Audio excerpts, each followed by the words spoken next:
What is up, you guys? The King1337 coming at you with the indie game Is It Worth or Not for the game TowerFall Ascension. This is a PlayStation 4 game. It's also on PC. Just came out on Steam this week. It's an 8-bit style game, single level, very platformer. Basically like an archery game. You can jump, you can dodge, you can pick up your arrows.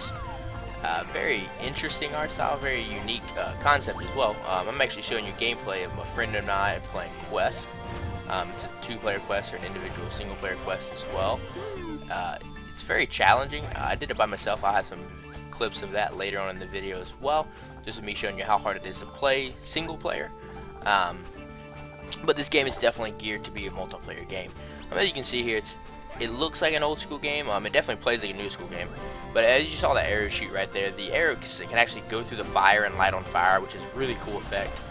And then also there's some other unique effects, like you see I got my hat shot off. I was a little blue character. You can get your hat shot off. You can shoot around corners. You can shoot through little tunnels on the sides of the maps as well.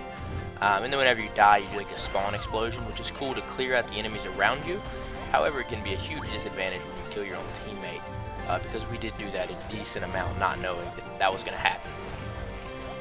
The different types of AI in the game, the enemy AI, are very challenging. They change a lot. There's a bunch of different types of characters that you can fight, like these little pink blobs you see floating around.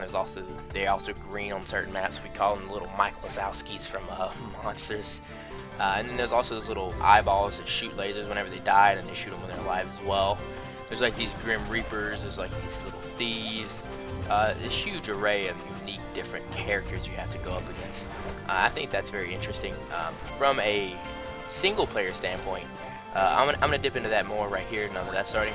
On a single player standpoint, I think the game is really good. It plays very well. I just don't know if it's completely worth it to play without a friend, because it is extremely challenging. As you can see, the little green mics there.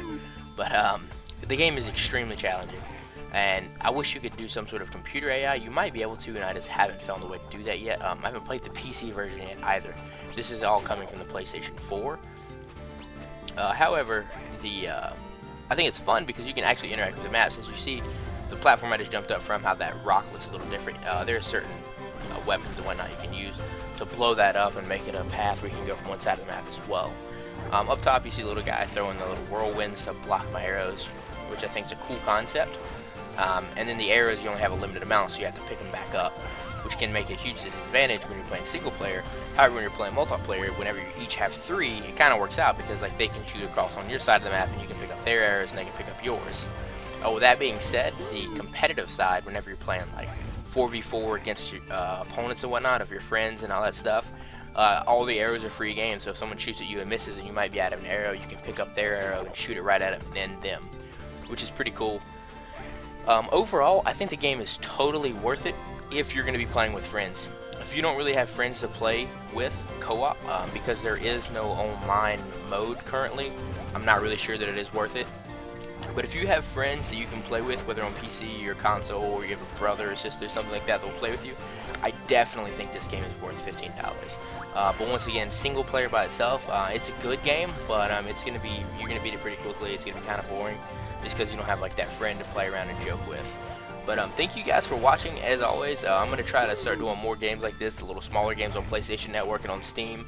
But thank you guys for watching. If you have any questions, comments, or concerns, just leave them in the comment section below. As always, like and subscribe. It helps me out a whole lot. But thank you guys for watching. Have a wonderful day, guys.